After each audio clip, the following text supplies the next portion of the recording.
Yo, yo, yo, and welcome back to Creeps and Crimes Podcast. I'm Taylar. I'm Morgan, and happy Thursday. This is episode 148. 148. You got it! Woohoo! I'm a freaking beast Look at today. you, Look guys. at all my awesomeness. We are doing YouTube again. I got it up. It took me a week. I'm going to have to get back into the swing of it. So right now they're going to be released the following Thursday or before. Yeah. I technically have 147 already uploaded when you're listening to this. Came out yesterday, Egg right? Theory. Oh, so then no, I have 146 uploaded. It was supposed to go out yesterday. We're recording this on the Friday before this comes out. And we didn't do, we did. We have Egg Theory on. Yeah, we'll have the Egg Theory. Yeah. So this is kind of what happened with the last week's episode and the current one right now is that I covered something so ridiculous like the Egg Theory, and Taylar's case today is like very... There's going to be a lot of like trigger warnings for it. It's very sensitive and tragic, and not that any other case that we would put beside that one isn't. It's just that this one involves children, so it's a lot different. Right. And it was not like the Egg Theory together was just like not really a good vibe. So we were just questioning a lot by the end of it. Yeah. So we had re-recorded something, a different segment. Taylor whipped up some notes because she's like a note chef, and we recorded that on mic, so that half isn't on the camera.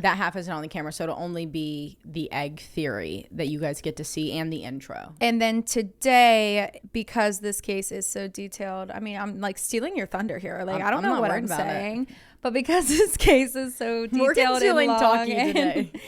I don't really know I don't know how this case ends because I only heard the first part. Yeah, so that's like what's really interesting about the case that you guys are about to hear is that the first part, Morgan and I recorded that a week ago with Egg Theory. So we recorded it technically 8 days ago, and I'll let you guys know when the second part begins and ends because obviously like it's gonna be a little different, like the tone of what we're talking. I originally wrote it to be 2 separate episodes, part 1, part 2, and now it's one thing. So AKA we got yelled at for our AKAs. Did you see that? Yeah. Look, I like just saying AKA. Just like I know it means also known as, but I don't give a fuck. Yeah, I really like saying it. It's like, okay, what else am I gonna say other than that?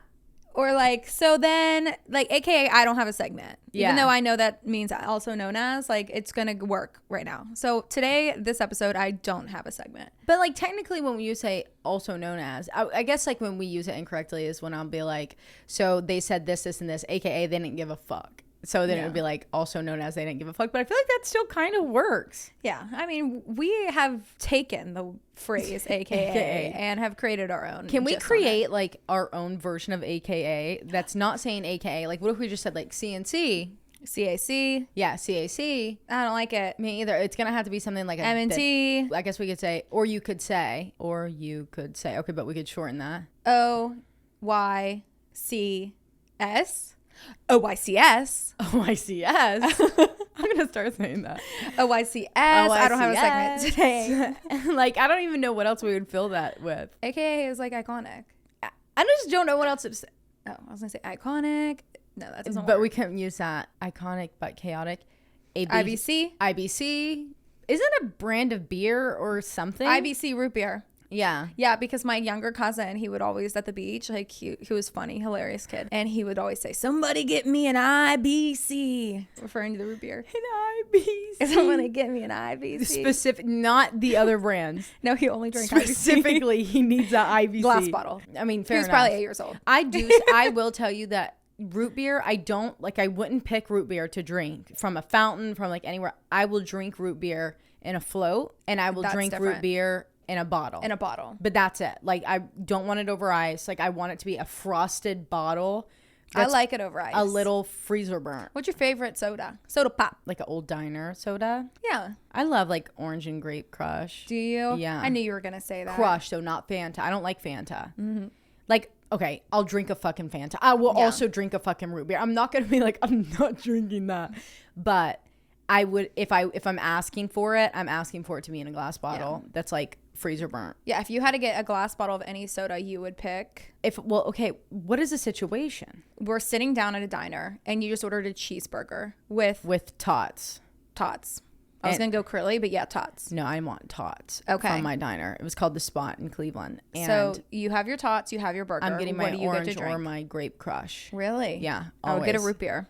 My parents don't like root beer at all. And so I really only ever had root beer when I was at like my friends' houses and shit. And I was just always like, fuck, this thing is so sweet. Yeah.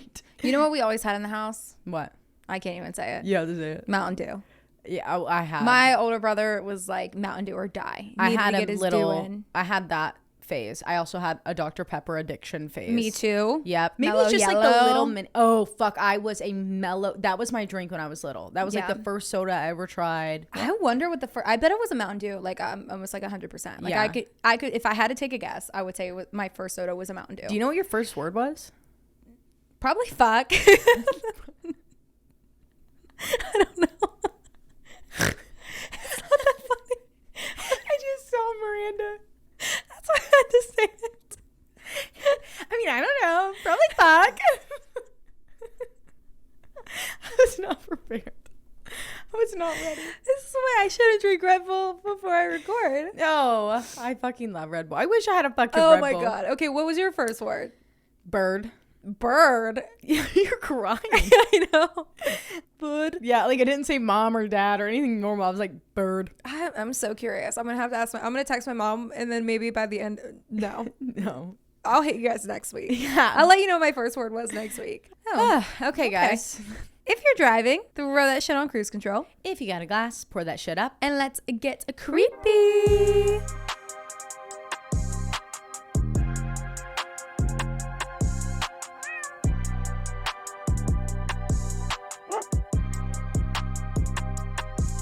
Okay, so the case I have for you guys today, you of course have seen it on the title, is the Girl Scout murders in Oklahoma from 1977. Before I jump into this, I want to let you guys know that this case does involve rape, sexual assault, abuse, sodomy, murder of 3 young girls. It is a very, very, very hard case to hear, and I don't think it's right for everyone. I just think that you guys should be in the right mental space to take this. This case is very complex and a bit controversial, especially within like the true crime community. Most creators do not want to cover this case because of all of the backlash that you can get if you take a firm stance in either position. That's why I held off for as long as I have on covering this case. But I think I'm at a place with it now because it's been a case I've had on my list for over a year at this point. I am confident in my research, and I'm confident of the maturity that we can like have these conversations. And I'm also confident that the people that are listening will be able to be understanding when we have the conversation and we discuss the case from the two different sides. Now, this concerns racism towards Native American individuals and communities. The reason I'm doing it the way that I'm doing it and how I'm covering it is because I want to be very, very, very respectful of the Indigenous Native American communities that this case is intertwined with. And I also want to be extremely respectful and very well spoken for the sake of the victims and their families, which is lines I'm never going to, I don't want to blur, because I know what my intention is behind my words and you could perceive it completely differently. But I wanted to go ahead and make you guys aware of this prior to getting into the case. We're going to jump into it now. So trigger warnings, and just making it clear with you guys that I'm telling this case from a very third person point of view with no bias other than these babies deserve justice, and someone who stands firmly with Native American Indigenous communities in the repeated trauma and abuse that they face at the hands of the white man law. Okay. I mean, I know nothing about this case. I've never even heard of it. Yeah, it's... So I just got to...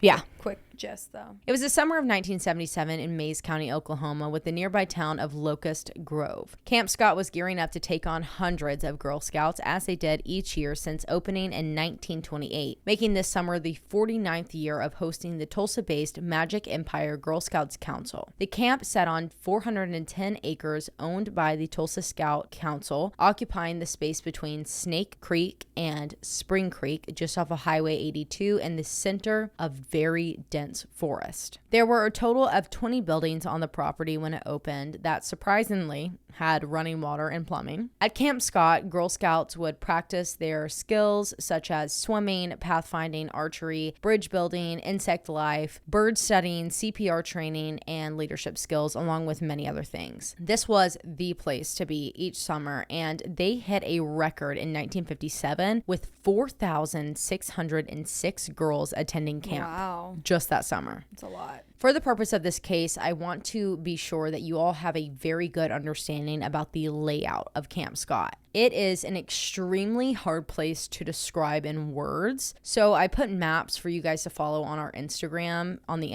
episode announcement. First, it is very important to note that this is a very, very, very remote area. It is surrounded in crazy dense wood. Like you can't even like see what's 20 feet in front of you because of how dense and green this area is. Perfect Bigfoot woods is what you're saying. Perfect Bigfoot woods. They were so incredibly thick that something was just 20 yards away you could not see at all.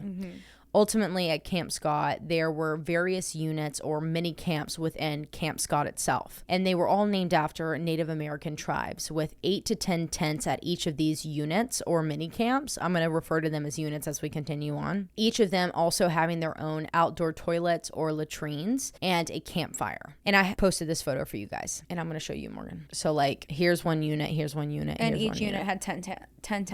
8 to 10 tents. Okay. Yeah. These tents all sat on wooden platforms that were covered by a canvas where the four sides could either be secured down or rolled up. And inside sat 4 cots, which would serve as the home for the campers over the next 2 weeks while they were at camp. This was a coming of age sort of summer experience for the young girls. Therefore, their tents were their responsibilities. Each unit had a designated counselor's tent where they would sleep. However, no counselors would be staying in the individual tents with the other girls. Did that make sense? So the girls were by themselves. The girls were by themselves in their individual tents, but each unit or mini camp had a counselor's tent with like 3 to 4 counselors inside.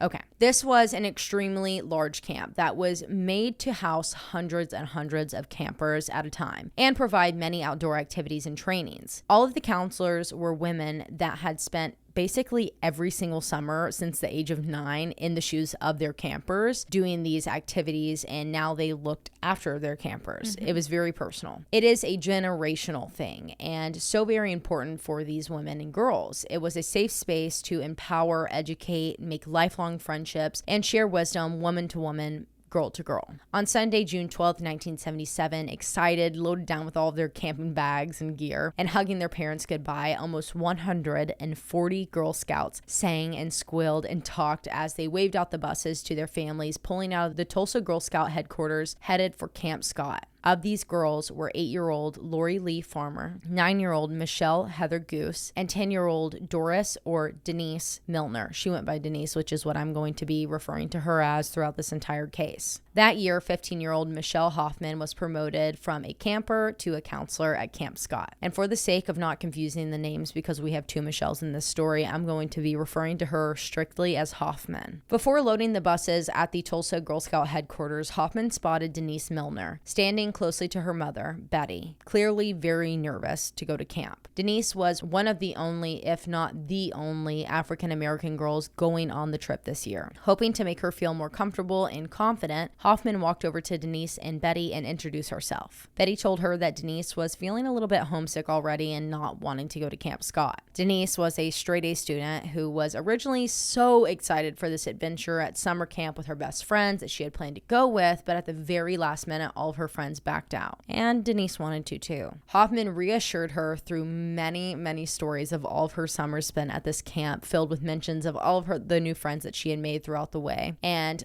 offered Denise, like, hey, I'll take you under my wing. You can sit with me on the bus. Like, I'll be your friend. She then promised Betty that she would look after Denise and let her call home if she wasn't enjoying herself by the end of day 2. After saying goodbye to Betty, Denise nervously boarded the bus with Hoffman, chatting and singing songs as they turned down Cookie Trail to the camp's entrance. Hoffman then escorted Denise to her tent. It was at the Kiowa unit, tent number 8 or number 7, depending on the map or the reporting reportings that you're looking through. There, Denise was introduced to Lori Lee Farmer and Michele Guse, her tent mates. The reason that the tent numbers differ is because technically it was tent number 8. However, tent number 1 was the counselor's tent. So the counselors for this trip only put the numbers on the camper's tent. Does that make sense? Mm-hmm. So but on the map, counselor's tent is number 1. Counselor's tent is number 1. Theirs would be number 8. So for my reportings, because of this, I'm going to refer to Denise, Lori Lee, and Michelle's tent as tent number 8 and the counselor's tent as tent number 1 to avoid any confusion when you look at the maps that I'm posting on Instagram.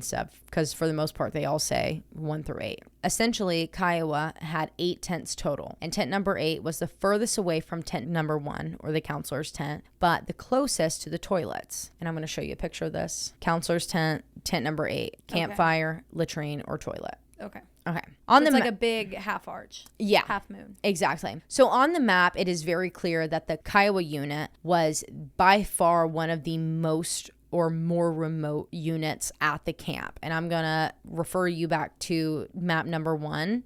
Here is Kiowa. The only other one that's out there is this one. Mm-hmm. Everyone else has like a buddy beside them. Right. And they're also right beside the front, one of the back gates. Very, very remote. And for the 1977 annual Girl Scout camp, the Kiowa unit would be housing 27 Girl Scouts and only 3 counselors. So Hoffman introduced Denise to Lori Lee and Michelle, saying her goodbyes and leaving the girls to get to know each other. The girls did not know each other prior to this interaction, but they quickly became close friends, according to a letter that Lori Lee wrote home to her family that night. She, Lori Lee, at 8 years old, was the youngest of the 3 and the youngest at the entire camp as a whole. Lori was extremely mature for her age. She was an avid reader, and like before heading off to Camp Scott, she was like telling her parents, "Hey, I gotta finish my book Where the Red Fern Grows."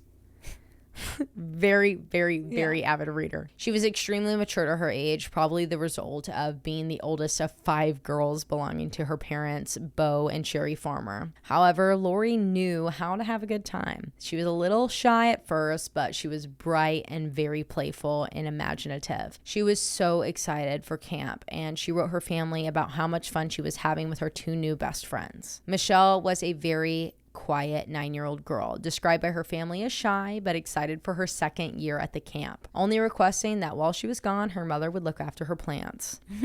She loved being outdoors, and she's described as very athletic and a girl that just loved being active, making camp the highlight of her summers. Day 1 of the camp was a beautiful day. Everyone got settled in their tents, were shown around the camp, introduced to their tent mates, their counselors, and the other girls within their unit, and the fun was just about to begin. At some point during dinner, though, a massive storm blew in. It was raining so bad and so hard that after dinner, they were actually unable to take the girls out onto the singing porch for song hour. So instead, they decided to just sing within the dining hall. The voices of over 140 girls and women echoed through the campsite, masking the sound of the storm and the rain. Finally, when the rain let up enough, all of the girls were then taken back to their units. Though they were very sad to have missed their first campfire that took place every single night of the camp and very anxious to see who would be the first keeper of the ashes, the girls were more than excited to write home to their families and hang out with their new tent mates as they got ready for bed, closing out their first night at camp. So what's the keeper of ashes? So the keeper of ashes, at the end of every single bonfire that they would have, one girl of the scouts would be chosen to take a jar and scoop up the ashes, and she would hold those ashes from the first night of camp, and the next night someone else would be chosen. And what do they have to do to get chosen? Do you know? I'm not really sure, but I know it was like a huge honor to be able to do that. Like camper of the day or something. Exactly. Is really what it was. Exactly. Okay. Because of the storm and just how remote this camp was, many of the girls and counselors were astonished at just how dark the night was. One camper actually wrote home to her parents that she could not tell the difference between her eyes being open or closed when there were no lanterns or lights on. Okay. Dark. Dark. According to Lori Lee Farmer's letter home, she, Denise, and Michelle had finished up their letters and were getting ready to go to bed at approximately 7:45 p.m. At approximately 10 p.m., Kiowa counselor Dee Elder did a tent check. She told all the girls that it was like time to go to bed, lights out. At which point, Lori Lee, Denise, and Michele were awake and chatting, but they followed Dee's directions and turned off all of their lights and quietly tucked themselves into bed. Approximately 30 minutes to an hour after this, before going to sleep herself, Michele Hoffman, wanted to check in on Denise as she had promised her mom Betty. She made her way to the Kiowa unit tent number 8. However, when she got there, all of the girls were already asleep, resting up for their second day of camp. The counselors then got settled into their tents, turned off their lights, and everyone needed to rest up because the second day of camp was technically the first full day of activities, but that did not stop girls throughout the camp at every single unit in their tents from staying up all night long, just giggling, chatting, and talking. Very girly things, causing camp counselors in each unit to have to get up every few fucking minutes to go quiet them down. Between 8 and 10 p.m. on June 12th, 1977, the night, a counselor from the Comanche unit spotted a dim amber light moving throughout the woods. And this light looked as if it was walking towards the Kiowa unit. And she just assumed that it was maybe a counselor preparing for lights out and just checking the area, and went to bed. 2 hours later at midnight, Kiowa counselor Carla Wilhite heard campers laughing and making noises in the area of the toilets or the latrine, which is located, like I said, closest to tent number 8. She gets up, she goes over to the girls, she talks to them, and she's like, let's go back to your tent, takes them back there, drops them off, and it was like, go to bed. She goes back to her tent number 1, goes to sleep. 1:30 a.m., which is now the early morning hours of Monday, June 13th, 1977, another unit's counselor that was getting up to get onto like a tent of girls that were up laughing and being very loud, noticed a dim light in the woods moving around at the Kiowa camp. Again, she assumes that it was a camper either going to the bathroom or a counselor checking on something, and she returned to bed herself. Sometime around or after 2 to 3 a.m., Carla, from the Kiowa camp counselor, is awoken again. But this time it's not by girls laughing or talking. It's a very odd sound that she said that she's never heard before or since. She sits up quietly and just begins carefully listening, and the sound continued. She described it as a low guttural sound coming from the woods behind her tent, counselor tent number 1, and camper tent number 2. This was something that she couldn't quite make out or like put a name or a match to. So she gets out of bed to go investigate the dense forest surrounding her, using just a flashlight, moving it around, trying to spot the source of the sound. She continued walking further and further into the woods, getting closer and closer with every step to that sound. But at some point, every time she would take a step forward, the sound would stop.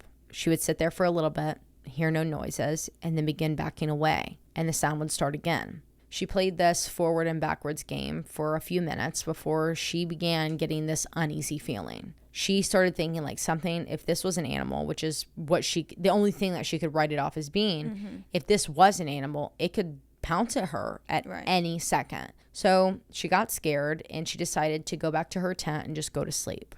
Needless to say, it was a very long night for the camp counselors, but they had to power through because day 2 was just hours away from commencing. Monday, June 13th, 1977 was an early morning for Carla Wilhite. Despite her very much sleepless night, when her alarm went off at 6 a.m., she grabbed her glasses, her towel, toiletry bag, her clothes for the day, and began walking to the shower house. To get to the showers from the Kiowa camp, you had to walk down a short trail to the main road, and then across the main road to another path that would take you to the center of the camp. As Carla is walking across the main road from the short path that took her from the unit, something catches her eye to her right. On the side of the road, Carla sees sleeping bags piled up near the base of a tree.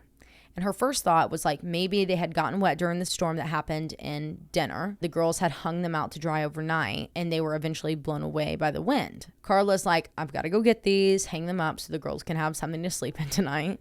So she starts walking closer. But that's when she saw what was behind the sleeping bags. Lying partially in the road and partially in the woods was the lifeless body of a young girl. She was nude from the waist down, with dried blood on her forehead from a very apparent head injury, with her eyes wide open. Immediately trying to rationalize what she was seeing, Carla's mind just started racing. Maybe the little girl had slept, walked, or ran in the middle of the night, or maybe even gotten scared, jarred awake, confused and not knowing where she was. Maybe she just started running, thinking that it was a nightmare, and eventually ran into a tree, dying from her injuries, alone in the woods. This all flashed across Carla's mind in a matter of seconds before she began sprinting back to her tent, shaking Dee and the other counselor for the Kiowa unit awake. Quiet but frantically and sternly telling them to wake up because there was a dead camper in the road and they needed a head count of their unit immediately. They jumped out of the bed and individually walked into the tents, placing their hands directly on the heads of each of the campers. Within minutes of this discovery, Dee ran to Carla. They were missing 3 girls from tent number 8. 8-year-old Lori Lee Farmer, 9-year-old Michele Heather Guse, and 10-year-old Doris Denise Milner. Before Dee could even finish her sentence explaining what she found in tent number 8, Carla was sprinting as fast as she could to the camp director's cabin. In interviews, she described this moment and how all she could think to do was just run like hell through those woods to get help. She busted into the director's cabin, whose husband had happened to stay the night after fixing everything the first night, and he was an ER doctor or nurse. The reports differ. Before Carla could even finish explaining what she found and what happened, he bolted past her and out the door, sprinting to the location that the little girl was discovered. Carla and the director quickly woke up the camp nurse and rushed to the scene behind him. When they got to him at the scene, he turned around with a sunken face. He had discovered the bodies of 2 other girls. They were crumpled down at the bottom of those 2 sleeping bags that she saw piled up. Oh my God. Dead. But this was no freak accident, as Carla had originally tried to rationalize. He knew by just looking at them, they had been brutally murdered. At this point, Dee had met up with all of them on the trail, who was the other counselor at Kiowa unit. There, she was finally able to explain what she found in tent number 8. Blood. Large pools of it. By 7 a.m., police had flooded the camp along with agents from the OSBI, which is the Oklahoma State Bureau of Investigation. The campers from the Kiowa unit and others that were close by this unit had been woken up and told that as a punishment for keeping the counselors up all night, they would be going on a morning hike through the woods behind the unit around the outside of the camp before walking back through the center of camp. But in reality, this was in order to keep them from seeing the crime scene and keeping the unit untouched and the girls away. The director arranged buses to immediately pick up the other campers and take them back to the Tulsa Girl Scout headquarters and reunited with their families. News spread like wildfire, though, through Tulsa and the surrounding areas, with every single news station, newspaper, journalist, and reporter covering the case from the outside of Camp Scott's gates. All that was known was that 3 girls were found dead, but that was it. No one knew anything else for that entire first day. Parents had no idea if it was their daughters and eagerly waited for hours outside of the headquarters of the Girl Scouts in Tulsa until the buses finally arrived at 2:15 that afternoon. Some say not knowing is the worst, but I think it could be argued that knowing it was your daughter is actually the worst.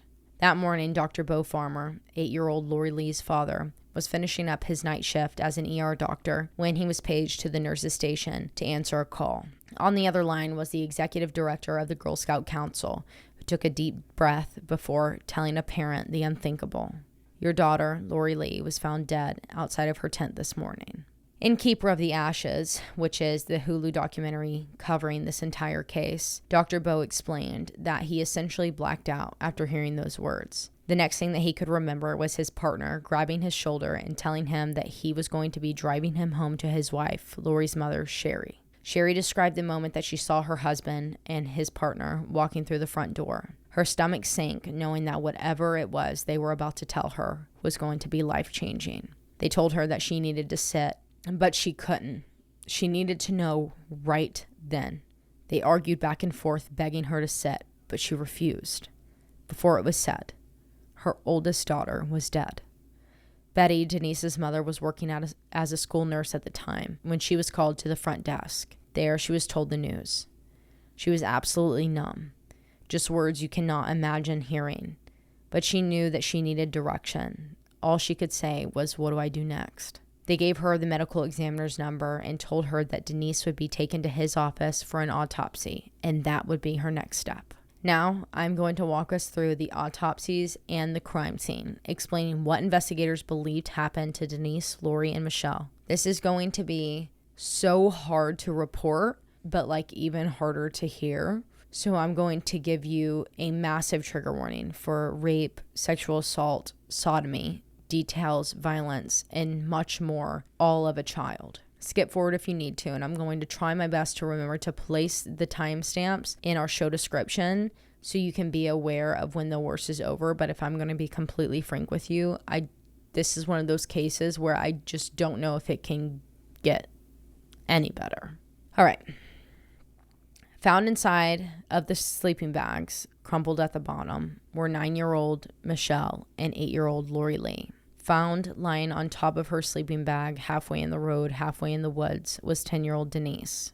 The girls had been tied up using cords and rope, with their hands bound behind their backs. 2 of them were raped, and 1 of them was sodomized. The crime scene suggests that their killer had entered tent number 8 through the rear and attacked the girls while they were sleeping. The crime scene and autopsies also suggest that both Michele and Lori were killed in the tent as a result of blunt force trauma to their heads. Their bodies were then placed into their sleeping bags, zipped up, thrown over the shoulders of their attacker or attackers, and carried 150 feet across the Kiowa unit campsite to the location that they were found. This was determined because of smeared blood stains about 5 foot 8 inches from the base of a wooden stake at the front entrance of tent number 8. However, it is unclear if that was the exact location that their attacker planned on placing them because of Denise's autopsy findings. According to the county coroner, though Denise did suffer from blunt force trauma to her head, it was not her cause of death. Instead, she was sexually assaulted and strangled by her attacker at the location that her body was discovered.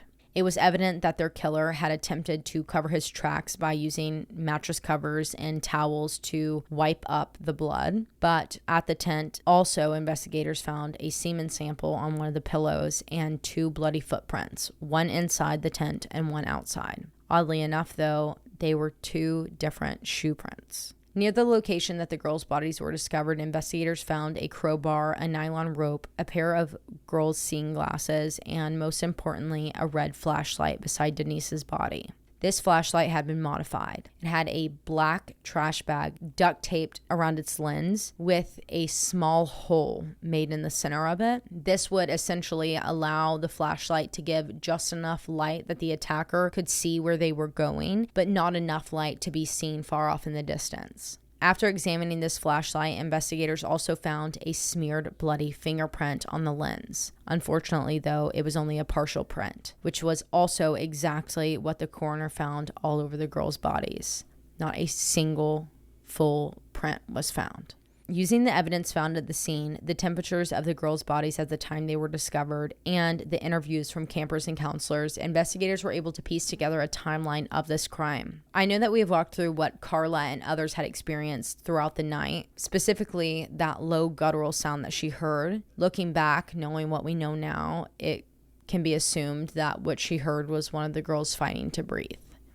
But there were 2 more accounts from that night that I did not mention earlier from other campers at the Kiowa unit. The girls in tent number 7, which is just feet away, the closest tent to tent number 8, spotted a light approaching their tent. They had no idea what time it was or anything like that, but some reports say it was approximately 1 to 2 a.m. Very quickly after noticing this light moving around, a very bright light flooded their entire tent, like blinding them. But once their eyes adjusted, they were able to see a silhouette of a man standing at the entrance of their tent. He then closed the flaps and left. Like he was looking for someone. Right. Like he was looking for a person or something. Mm-hmm. And for like him to be so bold. Right. Entering that. That to me, like a big flash of light sounds like a scan, like a search. Like, exactly. No, wrong one, close it. And like, how do you go from entering the rear of the tent to the front entrance, you know? Mm-hmm. An hour or so later, at approximately 3 a.m., 2 girls in 2 separate tents, a girl in tent 6 and a girl in tent 7, were woken up by the sound of a girl screaming. One of the girls sat up and began listening for another sound when she heard a girl crying softly before she said,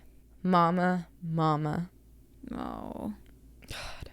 The girls that heard this were too scared to run to a counselor because the tent was on the other fucking side and they didn't know what to do. So they just went back to sleep. Investigators then interviewed all of the residents surrounding Camp Scott, and one man whose property is closest to the Kiowa unit reported hearing quite a bit of traffic on the remote road that separates the woods from Camp Scott, which is where the girls' unit was, his property, between 2:30 and 3 a.m. Next, the camp director's husband reported to the coroner. When he got to the girls' bodies and checked for a pulse, both Michele and Lori were cold to the touch, whereas Denise was still very warm. This was also confirmed by the autopsy. What this indicates is that there is a very large gap of time between their times of death, supporting the theory that while being carried by her killer, likely unconscious because of the blunt force trauma to the head, Denise woke up and he realized that she had survived. Instead of choosing to kill Denise immediately, he continued to assault her. Investigators noted that the only thing that was truly left behind by the attacker or attackers were the items near the girls' bodies. Specifically, that red flashlight stood out as the biggest indicator that he or they left in a massive rush. But why? This crime was planned out. It was not a spur-of-the-moment type of crime. This attacker knew what they were doing. Everything else about this crime was incredibly meticulous and planned out. What caught them so off guard, it forced them to leave in such a hurry, leaving behind tons and tons of evidence. Carla. In the woods. It was not when she heard that sound and investigated it, because that would be too short of a time between the girls' deaths. Oh my God. It made it to where Denise would not be warm. It was her 6 a.m. alarm. Oh my God. The attacker must have heard her alarm and had just enough time before she walked by him to strangle Denise and run and hide before getting away in the time frame that Carla went to get the other counselors and director. So their time of deaths and the time of this crime is placed between 2 a.m. and 6 a.m. My God. After searching the crime scene and collecting as much evidence as possible, interviewing and interrogating all the counselors, adults at the camp, and surrounding residents, investigators were confident to clear all of these people that they had questioned. Meaning, this was someone that came into the camp and was likely still in the surrounding woods. They needed to search the surrounding area, and they needed to do this fast. Teams of agents from OSBI and officers from various law enforcement offices and agencies were sent out on foot with helicopter teams working in the skies. But the thing about this area is that it is extremely remote, old, and mostly abandoned. There are countless old buildings, barns, and cellars sprinkled throughout this mountainous, densely forested terrain that is home to a number of cave systems and caverns. This person could be hiding anywhere, especially if they knew the area well. OSBI agent Harvey Pratt knew this area well and was the leader of one of the search teams. He and his team began searching all of the caves and cellars in their assigned area when they came across a cellar of an old home that is often described as a cave. Sitting at the entrance of this cave were 4 little fires. Agent Pratt knew what these were. They were sacred native fires, as he is of the Cheyenne and Arapaho tribes. Pratt and his team then entered the cave, where they found a pair of sunglasses that was later to be confirmed belonging to one of the camp counselors and stolen that night, a roll of duct tape that was later confirmed to be an exact match to the duct tape found on that red flashlight, and then 2 torn photographs from a wedding. After piecing the photographs together, no one recognized these people captured in the photos, so they needed the public's help. They ran these photos on the news and in every single paper that went out the following day. Within minutes, tips flooded in, which is how they got their first lead, the first actual suspect in the case. A name that everyone in Mays County, including the sheriff, Pete Weaver, knew all too well: Gene Leroy Hart. And so one of the largest and most dangerous manhunts in Oklahoma history commenced. Okay, guys, so this is now where you're entering part 2, just to make you guys well known about it. And this is where we're going to be getting into a lot of less gruesome detail until the end, which I'm going to warn you about, but a lot more, I don't want to say like controversial. It's just going to be like, I want you to understand prior to me getting into this that I'm going to be showing you multiple points of view, even the ones that I don't agree with or the ones that are different than what my personal views are about this case. I mean, you guys always know where I land and everything. We've made it very fucking clear. Like, you know, you can read us like a book. You know where we're going to stand with it. But it's just, I want to make sure that I get to give each piece of this and everyone's perspective and experience their own spotlight in it. So here we go. According to Brooke Withrow's reporting in an article from KOCO News 5, Gene Leroy Hart was born in Claremore, Oklahoma on November 27, 1943, and is of Cherokee descent. He was raised by his mother primarily due to having hardly a relationship to his father his entire life. Growing up, he was considered to be an outstanding member of society and a hometown hero. In high school at Locust Grove, he was a football star and was even offered multiple scholarships to play at the collegiate level in the late 50s. However, Hart chose not to continue his education or football career and instead decided that he was going to get a job right out of high school at Tulsa Flint Steel. He got married to his sweetheart and they settled down. Soon after, Hart and his wife had a child, but their marriage was barely holding on. By the mid-60s, when Hart was only in his early 20s, they divorced, and this is the point that Hart changed as a person. Before I get into this, guys, I'm going to be describing a crime against 2 pregnant women that involves RSA, abuse, torture, bondage, and captivity. It should only be a minute that you have to skip if you'd like to skip through this. In June of 1966, 22-year-old Hart was at a Tulsa nightclub when he abducted 2 young pregnant women in the parking lot. He drove the women deep into the forest of Mays County, which is where he lived at the time and where Camp Scott is, and brutally raped and sodomized both of the women. They were each wearing prescription glasses, like seeing glasses, and he would take them off during the attack and wear them. He had glasses himself, and he would say like he was just testing out the prescription. He then left the women in the woods, bound, gagged, and taped to tree stumps on a rocky hillside and just fled. Wow. Somehow, the women survived their attack and were able to break free and ran for help, still in their bindings. Wow. That's women, some strong mamas. Really, though. The women gave the make and model of the car that they were forced into, the first 4 digits of the license plate of the car that they were forced into, and a detailed description of their attacker. When shown a photo of Gene Leroy Hart, the women confirmed with certainty that he was 100% the man that had done this to them, and it was his car and license plate. Hart was arrested. He admitted to it when he was arrested, charged, and later convicted, and he pled guilty to 2 counts of rape and kidnapping, for which he was sentenced to 3 10-year prison terms to be served concurrently or simultaneously. Simultaneously would mean at the same time. So like you're just serving 10 years. 10 years. For 3 charges. Because of this concurrent little fine print, I guess. Right. He was paroled after 28 months. That's it? That's it.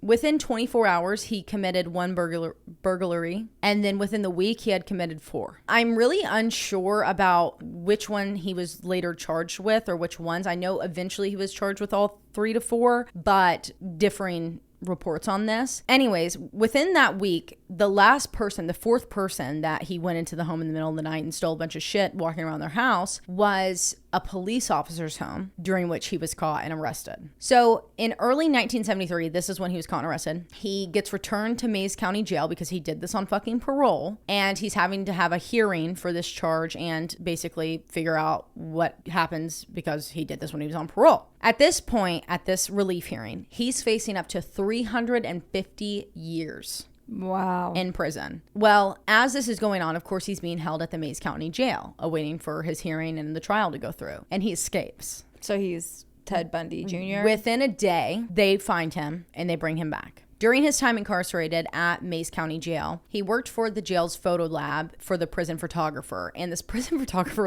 also did weddings on the side. I'm sorry. I'm sorry, what? Imagine hiring that. Right. $4,000 just for the prison photographer to come in here. So the prison photographer, he had this photo lab where he wasn't in prison, right? Yeah, the photo lab was in the prison. He wasn't incarcerated. Right. He worked for the police department. And I guess they have a photographer for yearbooks. I don't really know. Interesting. That's really interesting. Anyways, they like have this prison Maybe photographer. They're like mugshots? Maybe. And he's got like this lab in there. And so he would like pick assistants to come and work with him in the lab. And Gene Leroy Hart was one of these people. So not only was he doing the prison photos, but the wedding photos as well. This is important because those photos that were found in that cave/cellar thing, which connected Hart to the cave, therefore connecting him to the murders of the Girl Scouts, were from a wedding that the photographer had shot and developed during the time that Hart worked for him. So they're all scouring around looking for who's this couple in this photograph, and it's just these two innocent people that had hired a prison photographer. Yeah. That's unlucky. Unlucky. Now, you're probably wondering at what point that he got released again in order to commit these murders and for these photos from this wedding to be out in the middle of the world that could connect him to this woods. Well, he didn't get released. He escaped again on September 16th, 1973, using something that was smuggled to him in a Bible by a family member. And ever since September of 1973, he had been on the run. Just learning that Gene Leroy Hart was potentially their guy sent shivers down investigators' spines, because this was not someone that they could find easily. He's been on the run for 5 years at this point. He could live off the land. He had connections to people that lived off the grid in this area. This is where he was raised. And he was used to hiding from law enforcement and being protected by those people in this area. And he'd been doing it for 5 fucking years successfully. Right. In fact, that cellar where all of this was found, the sunglasses, the 4 sacred fires, the duct tape, the photos, that was actually the remains of his childhood home. So wait, it was a cellar? That cave. Okay. They refer to it as a cave. But it was but it's technically like a cellar from a house that was built into the mountainside. The mountainside. Wow, okay. In the forest. That was his fucking childhood home. Damn. And his mother... He's really been home the whole time. Exactly. And his mother was currently, at the time of the Girl Scout murders, living just on the other side of the mountain that sat beside Camp Scott. Okay.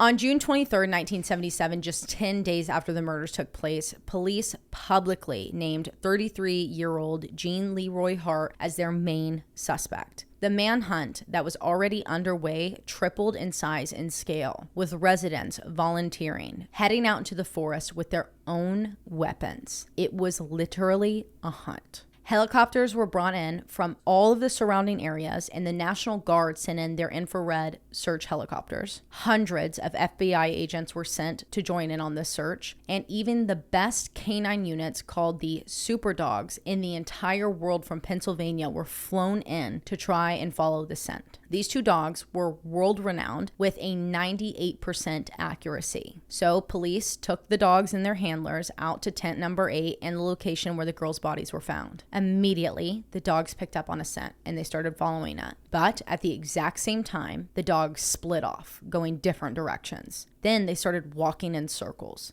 Then they started smelling trees and other areas, still signaling that they had this scent. And they were tracking it. Within a few minutes, the dogs were whimpering, they were confused, they were exhausted, they were upset. The scent that they were tracking was everywhere. It was all around this campsite. Oh my God. It was something that the dogs had never done before, and their handlers were worried for their lives. Like, these dogs are worth $10,000 each, number 1. Yeah. Number 2, they're the best in the world. They have a 98% accuracy. They've never acted like this. This was so bizarre. The dogs were only there for like 3 days, and then one died of heat exhaustion, and the other one was hit by a car.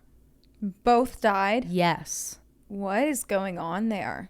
By October, when the search efforts still had not turned up any viable leads, Mays County Sheriff Pete Weaver was asked when the manhunt would end. I just want to say, on a side note, Sheriff Pete Weaver was going crazy. He was claiming that they found the murder weapon. He was claiming that they found like all these things and was releasing it to the public. And then the DA would come out behind him and be like, no. We don't know what he's talking about. No one found that. The OSBI would be like, what the fuck is he talking about? He found the murder weapon. Like, he was losing his shit but we're going to get into a little bit more. So they ask him in October, like, hey, when is this manhunt going to end? Is it going to end when you find him, or is there like a cutoff time? And he says, we will stay with it until we find something. We will not stop. Well, 2 of the state law enforcement offices reported, or agencies reported, that they had spent over $138,000 in the search, which money, of course, was not a factor at all. It was in the back of everyone's mind, but they just had to report their yearlies. Mm-hmm. And that $138,000, it only includes those 2, not Mays County or the National Guard. They did all that they could, not even looking at how much it had cost them, but it was just so fruitless at this point that they couldn't continue doing it. Mm-hmm. So they called it off. Sheriff Pete Weaver chimed in to note that this did not mean it was over. They would not stop searching for Hart. Obviously, the tone had changed. To many, this felt like it was no longer about finding evidence or searching for other potential suspects, or really about anything more for Pete Weaver than just finding Gene Leroy Hart. Just like every story, there are multiple sides to it and multiple truths. And before I get into this next part, I need to give a disclaimer that I do not think that Hart is a good person. He is a convicted and admitted rapist. And I'm not saying that he didn't do anything. I'm just going to tell you the other side to this. What we just walked through was the perspective of the media, Tulsa City residents, the Mays County Sheriff's Office, the DA, the Sheriff, Pete Weaver. Just to be clear, I'm not referring to the girls' families when I talk about this group. I am talking about the people who actually controlled the narrative of this case. This group of people or organizations had painted Hart as many things, some of which he was, like a rapist, a criminal, an escapee. But they did not just stick to the facts. Instead of calling him what he was, they created a legend out of him and used very racially charged tones and words and propaganda in this case. And this legend they had created to almost dehumanize him further in the eyes of the public, essentially fearmonger. Right. They believed that Hart was using, quote, native magic, end quote, to kill those 2 dogs, confuse them, and keep investigators away. They claimed that he was a Cherokee shapeshifter who could become a bird and would follow them on their searches and mock them. You get the tone. Right. Very racist things. I just don't even feel comfortable going any further into. There was many other things I'm not going to. And the reason I felt okay giving you that little sample that I did is because it actually comes back in the case and kind of gets its power taken back. So we're going to come back to it. Other than this, it was really, really bad. But unfortunately, this was not surprising. There was so much distrust and hatred between the Native American communities in the area and law enforcement. Now, because of this case and the narrative that was being pushed about Hart, a lot of Native people were in danger because of this giant manhunt. They were literally arresting young Native men left and right just because they, quote, looked like Hart. Unlawfully searching people's homes and residence, searching for Hart, accusing them that they're hiding him. It was just disgusting. Right. They're acting like they're not citizens of the United States. 100%. Everyone that knew anyone or anything about Mays County knew that Pete Weaver hated Gene Leroy Hart. He made Weaver look like a fucking dumbass when breaking out of his jail, not once, but twice. And even stayed in Mays County after escaping, just as like a middle finger. Mm-hmm. I'm not leaving my home. Hart would go out to eat in town. He would drink with his friends. He would hang out. But before anyone could double take and be like, is that fucking Hart? He would disappear. Sheriff Pete Weaver had a very public, personal vendetta against Hart for this, which made many wonder if Hart was being framed not only because of Weaver's hatred for him, but because having a Cherokee man or a Native man as a whole at fault for this horrific crime would be politically beneficial for what Oklahoma was doing at the time. Mm-hmm. There was a lot that just didn't really add up about the cave and the cellar story, or how Weaver had even connected Hart to this crime in this cave. Many people from Locust Grove who knew Hart his entire life did not believe that he was capable of killing children, in doing this to children. I'm not talking about just a few people either. I'm talking about hundreds and hundreds of white and Native people saying that investigators had the wrong guy. And they had tunnel vision. And they're on a warpath. Against Native Americans. Specifically to Pete Weaver just hated fucking Hart. Yeah. Hart may be a lot of things, like a rapist, a criminal, an escapee. But those who knew him believed that there was no way he was capable of this. With the official wide-scale manhunt being called off, investigators had to create a new plan of action to try and locate him. As I said prior, he was often hanging out around Mays County, Locust Grove, meaning some people knew where the fuck he was. However, it would not be an easy task to get people to talk. OSBI determined that it would be best to send in 2 of their agents from the town or with family that lived in the town to try and shake something loose. And they chose Agent Pratt, who we discussed earlier, to be one of the 2. Pratt, in his interviews on Keeper of the Ashes, discussed why he was very thankful to be chosen, saying that if he and the other Native agent could get to Hart before Weaver and the Mays County officers, they knew that they would be able to take him in alive. But without saying it directly, he and everyone knew that if it was Weaver or anyone from Mays County, there was going to be a 50-50 shot if he would be taken alive. So Agent Pratt and his partner went into town in streetwear, technically supposed to be undercover, which was what their directions were. But Pratt said there was like really no use in lying. Like you can't gain trust that way, and everyone knows who everyone is. In Locust Grove, they went to this bar that Hart was known to frequent and just began chatting with others there. Everyone, of course, at this point in time is still talking about the Girl Scout murders and this manhunt and everything that's been going on. So it was easy to bring it up in conversation. So they get to talking with this one guy. They bring up the conversation about, what do you think about Hart's possible involvement in this manhunt? He, just like most people in the town, did not believe that he would be capable of doing this. So then Pratt, in a way, baited him by saying something in the ballpark of, yeah, that's what everyone says. And honestly, I feel like most think this way, but why hide instead of just coming out and clearing your name? If someone just knew where he was, that we could just do an interview and question him about it, he could prove his innocence, just serve the rest of his time, and get out on parole again and just go live his life. Mm-hmm.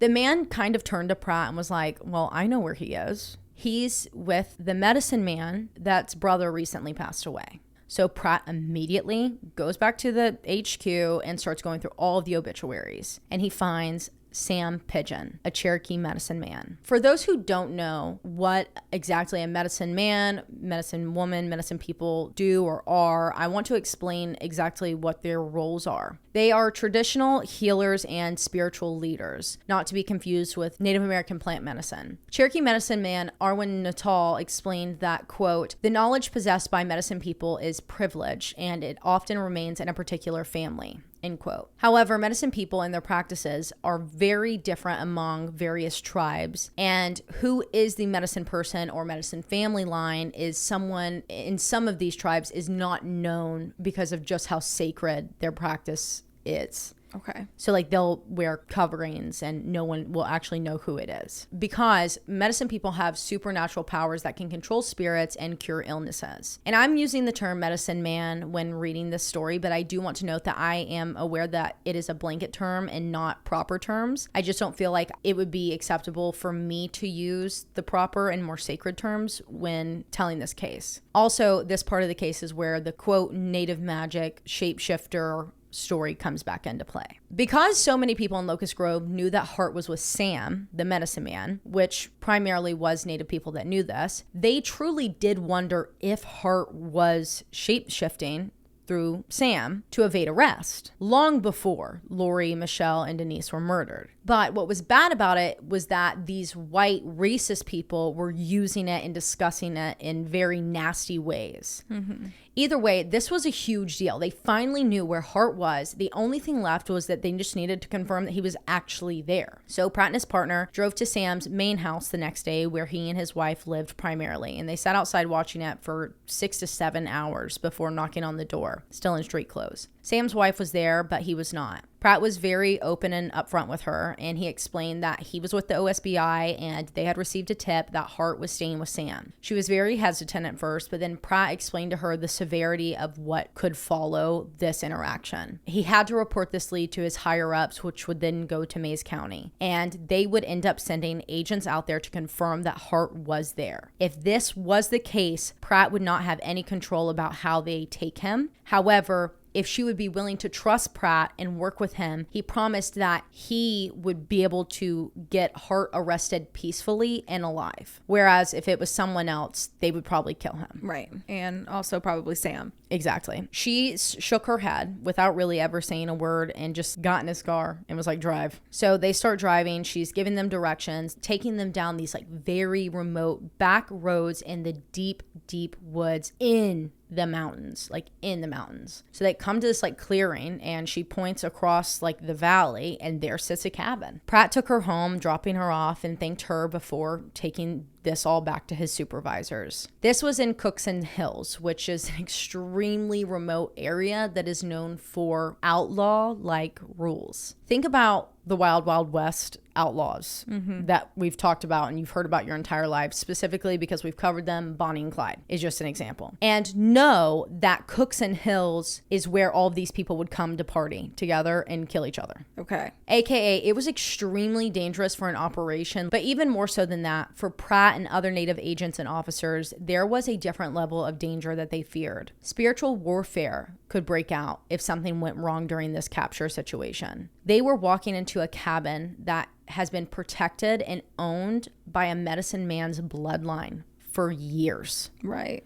He and others were so concerned that they went to their medicine people to have themselves, their guns, their other weapons, and their bullets cleansed, protected, and blessed. Wow. The next day, April 6, 1978, agents and officers surrounded the cabin once Sam Pigeon went to go work at the local tree nursery. In a tactical circular formation, the agents eased in closer to the cabin with two main teams. One that would enter the front door on the front porch, and the second that would enter the back door from the back porch. The teams quietly closed in and got into position to enter through the front. As soon as the lead agent busted the door open, a man came running towards them, and then quickly turned around, racing towards the back door. When the man came face to face with the back door team, he turned around, starting sprinting towards the front again. Before, he just stopped. He placed his hands in the air and he surrendered. It was Gene Leroy Hart. From what investigators could tell from what they found at the cabin, they concluded that Hart had been living there for many months at this point, but they could not tell exactly how long it was. Now, between his arrest and the actual trial, there was so much shit that went down. Basically, we learned that the Locust Grove DA at the time, named Sid Wise, who was this like bank lawyer, businessman that basically got the job as DA because the one before him quit and they needed to fill it fast. He was giving out OSBI classified reports to the press because he had signed a book deal to write about this case once it was all done. That's corrupt. This was the nail on the coffin for getting him to take you're not prosecuting this case, motherfucker. Right. You're not doing it. So they basically forced him to ask Buddy Fallis Jr. to come in from Tulsa and assist, but he was the lead prosecutor. The state decided to hold the trial in Pryor, Oklahoma, which is Mays County, Locust Grove, as it was the best shot that they had at getting a fair trial for Hart. Basically, the residents in Locust Grove and Pryor were mainly supporters of Hart, but his only supporters. Anywhere outside of there, it would have not been a fair trial. But this made it a lot more challenging for the prosecution because now they had to work even harder with the limited concrete evidence that they had to get a conviction. And then the jury was selected and not a single Native person was chosen. Yeah, that was at random for sure. 100%. Right. Yep. Gene Leroy Hart hired Garvin Isaacs and Gary Pitchlin to represent him as his defense attorneys. Isaacs was an up-and-coming big name, and Gary had worked in advocacy law, but never criminal defense. So essentially, everyone was like, who the fuck are these people that he's hiring? Gary had approached Hart to offer their services as he is Native himself from Oklahoma and went into advocacy law for the Native Nation to represent them in the state of Oklahoma. Probably because they had very few, if any. If any. Especially in the 70s at this point in time. He wanted to be sure that Hart knew exactly what he was up against, the racism that was systematically going to be in the white man's law, and how it was not going to be fair to him in general. And he was like, I just want you to know your options. I'm not saying that you need to come and like let us represent you. If you have better people, go with them, but I just wanted you to be aware. Like I said, they were nobody. So when Hart announced that these were going to be his defense attorneys, everyone was so confused because he had gotten offers from the biggest and baddest, most widely known in the nation defense attorneys that were willing to work pro bono for him. And Hart said to Gary and Garvin when they were like, why the fuck did you choose us? Quote, those guys are the big dogs. You only bring them in when you're guilty. I'm not guilty. And you both came highly recommended. End quote. Whoa.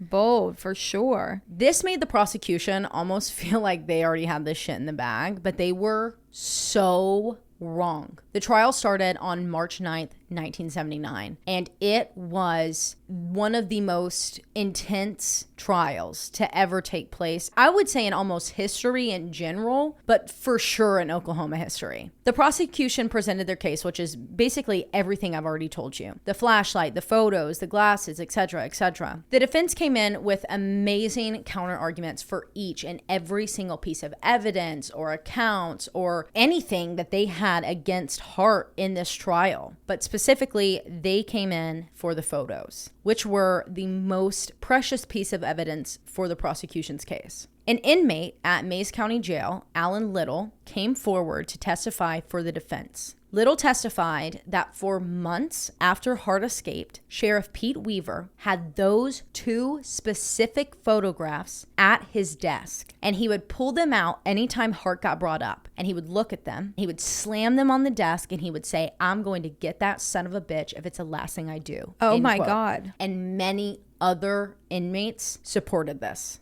Oh, and these are not inmates that are like getting out of prison, getting out of jail. These are people that are fucking in there. Like, and they're pissed. What else do they have to say? Yeah. Because I believe that these were the only things that Hart left behind in his cell when he escaped for police to find. So how the fuck, if a month ago, and that's the only piece of evidence they had, how did that get in this cave? Okay, now also the glasses that were found in the cave. The photos connected Hart to the cave, right? But the glasses were what connected the cave to the camp. Well, the officers from the scene and allegedly photographers that came in and took crime scene photos said differently. According to many people that were at Camp Scott on the day that the girls were discovered, those specific sunglasses that were found in the cellar/cave were in the staff house for the photos and the first investigation. It wasn't until day 2 or 3 of the investigation at Camp Scott that the glasses were reported missing by their owner when they brought back the counselors to check around and look through things. And the counselor said that they had been stolen from her purse along with like a few other things. There was a lot of things that were missing from the counselor's tents. All of this to say that the defense was accusing the police of planting evidence and framing Hart, but more specifically, they were accusing P. Weaver of this. Right. Overall, the defense was able to simply create doubt around everything that the prosecution brought up. The final piece of this trial that the prosecution saved as their big move was the last thing that they had, and they were banking on it. It was a semen sample. But you have to remember, this is 10 years before DNA even was in the beginning stages of what it is today. So really, there was nothing that they could do other than have someone examine it and compare it to a sample of Hart's semen. But there was no way to definitively say if this was his. March 30th, 1979, the trial's over. The next morning, they get a call. The jury had completed their deliberation. And it was only like, I want to say at most an hour that they had deliberated, which in most cases, if it's fast, it's good for the prosecution. They won. But if it's long, then the defense had at least convinced the jury, some of the jury, that something's off. So March 31st, 1979, the verdict is read. For the 3 counts of first-degree murder of 8-year-old Lori Lee Farmer, 9-year-old Michele Guse, and 10-year-old Denise Milner, the jury found Gene Leroy Hart not guilty. This was shocking. Yeah. I bet it tore terror through the town. I mean, it was because the public at this time, they didn't probably broadcast what was going on in the courthouse, so they have no idea about the photos, the glasses. This is the first time really that they're, you know, I'm sure like all of the people that were like, no, he fucking did, were like floored. But then his supporters, this is the other side of it. Absolutely. What this meant was that the supporters finally felt like there was room for justice in the white man's law. Like there was change that was created. Like they were actually able to save him. And typically if this would have been any other time, no question, he's a convicted criminal. He's going back to jail either way. This wasn't if he was going to jail. He's going back to fucking jail. Right. He's going to prison. He's facing 350 years in prison. It wasn't about that. It was if he did it or not. There's almost no words. And, you know, hearing the point of view of... It's their first win. The first win. Watching the video footage and the interviews, like, there are all these people and they're just sobbing. Just sobbing. And they're like, you don't understand how monumental this moment is. Absolutely. Not because these little girls haven't received justice yet. It's not about that separately. But I do want to go back to the families. Hearing how they have grown, I don't want to say like the good things that you can take away from something as horrific as this, because there's nothing good that could ever come out of losing such beautiful young girls at the beginning of their life. They compared on the Keeper of the Ashes, and there's many other interviews, and even the People magazine like write up and investigate show about this. In it, you get to see Lori Farmer's parents, who kind of head up all of these documentaries and articles alongside Betty Milner, Denise's mother. To hear the way that this felt to them then and what it feels like now, specifically Sherry, Lori's mom, she talks about how at that point in time, justice would have looked like someone getting the death penalty. Right. No matter who the fuck it was, someone's getting held accountable. And at that point in time, it was Gene Leroy Hart. And she said, now it looks a lot different for me. And even Betty talked about how, like, you don't ever want someone to get arrested for something that they didn't do and incarcerated for something that they didn't do. But it's your baby. Right. And at this point, you have to like question yourself. It had been 2 years at this point that this verdict is read. Betty literally said, I had to pinch myself and question myself, like, was Denise ever really even here at all? Oh. That's how distant she felt from her daughter and how dehumanized her daughter felt to her because of having to sit through this fucking trial. Right. And for as long as it took for them to get to that trial, they were thrown that Hart was their guy. That Hart killed their babies. And they're being told that by the people that they're trusting to investigate this.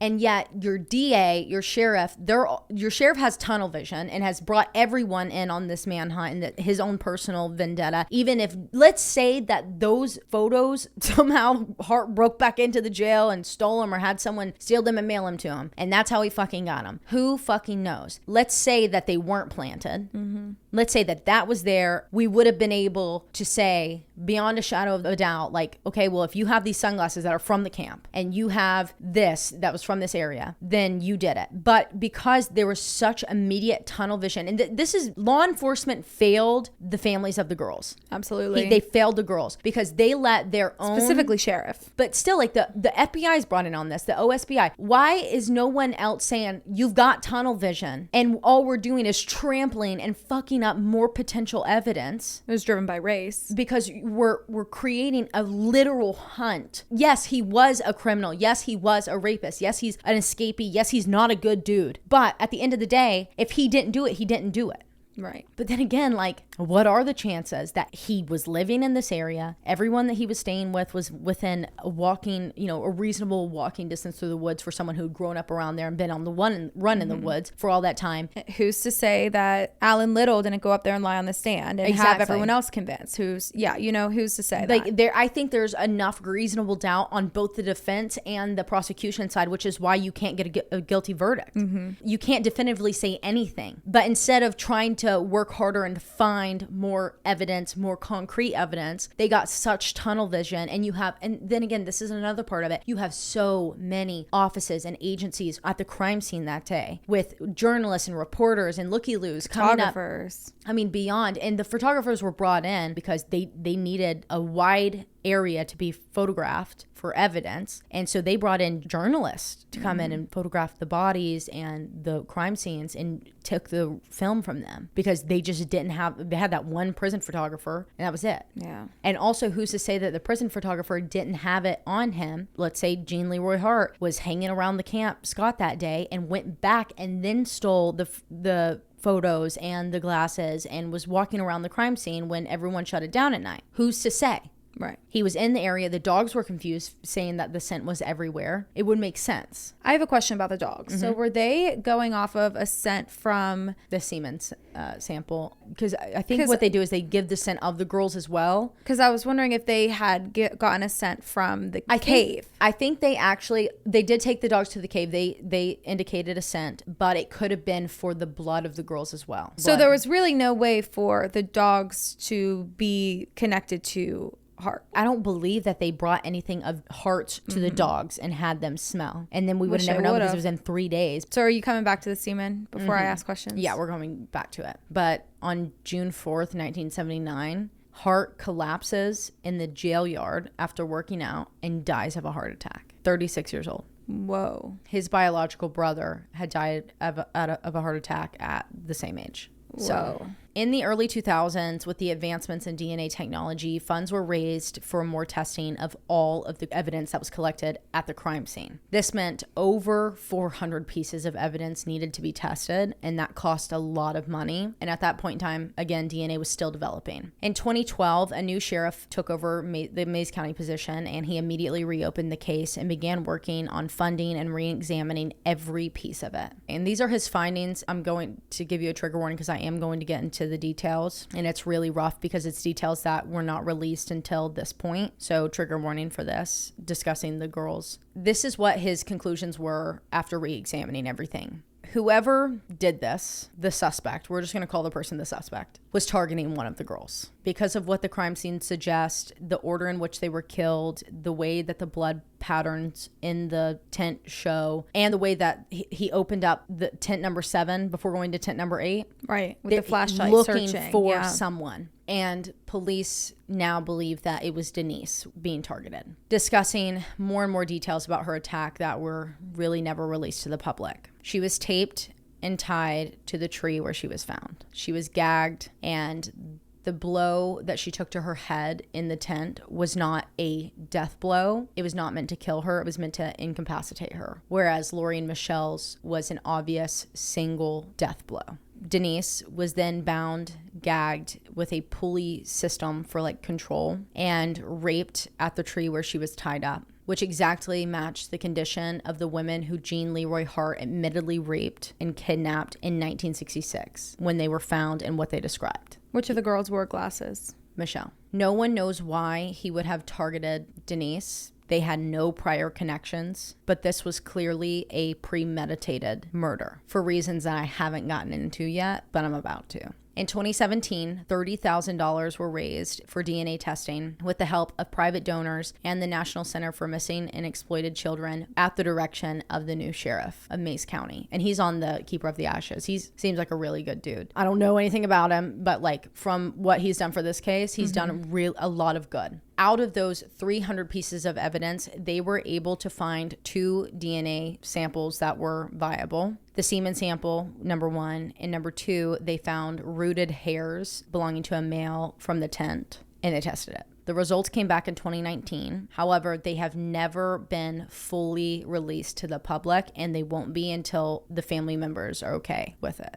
According to a 2022 release, though, the DNA testing was ruled officially inconclusive. It strongly suggests that Hart was involved. And the findings and the reports that they do have from these samples rule out all other persons of interest or suspects that they've ever had in the case. So there were other suspects then? They did have other suspects. The OSBI, FBI did handle other suspects. And like after his arrest, they did pursue many other people, but they had no fucking evidence now. Yeah. To be able to prove anyone else. Right, because they focused on one. Yep. Okay, so this is where we come into the lawsuits, the legacies, and specifically the ways that the camp fucked up. Less than 2 months before the murders took place, during an on-site training session for the counselors at Camp Scott, a counselor discovered that her belongings had been completely thrown around and gone through in her cabin, and her donuts had been stolen. Inside of the empty donut box that was left behind, there was a handwritten note stating in capital letters, quote, "We are on a mission to kill 3 girls in tent 1," end quote.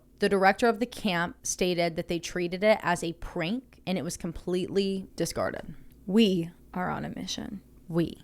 And then the day that they all arrived, June 12th, 1977, tent number 7, I don't know if this was referring to tent number 8 where the girls were murdered, or tent number 7, the one that was right beside them that got the door ripped open on them. Some reports say that written on the wall of it was kill, but for sure there was a knife cut through it. And no one did anything or told anyone. Still a prank at that point? Still a prank at that point. 2 of the families later sued the Magic Empire Council, which was like the head of the Tulsa Girl Scout Council, and its insurers for $5 million alleging negligence. The civil trial included discussion of the threatening note and the fact that tent number 7, tent number 8, where the girls were murdered, was 86 yards from the counselor's tent. In 1985, by a 9-3 vote, jurors decided in the favor of the Magic Empire. No way. Yeah.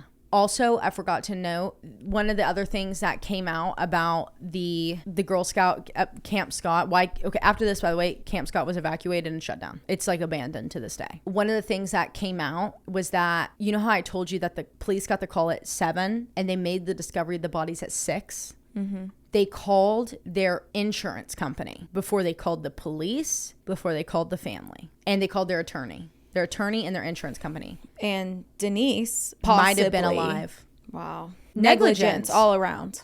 Negligence. Richard Guse, the father of Michele, went on to help the state legislature pass the Oklahoma Victims Bill of Rights. He also helped found the Oklahoma Crime Victims Compensation Board. Sherry Farmer, Lori's mother, founded the Oklahoma chapter of Parents of Murdered Children, which is a support group, to help educate other parents of victims about what you do and how you live. Wow, dude. As a result of the Supreme Court case McGirt versus Oklahoma 2021, which determined that crimes involving Cherokee natives on Cherokee lands in Oklahoma fell under tribal rather than state sovereignty, new details about the killings are being released and investigated by Cherokee Nation now. Writer Faith Phillips stated that she had obtained a written confession of the killings from a Cherokee native, which as of July 2023 is under investigation and review of the FBI along with Cherokee Nation, but the case has not been closed. So they have a new suspect as of 3 days ago. I mean, it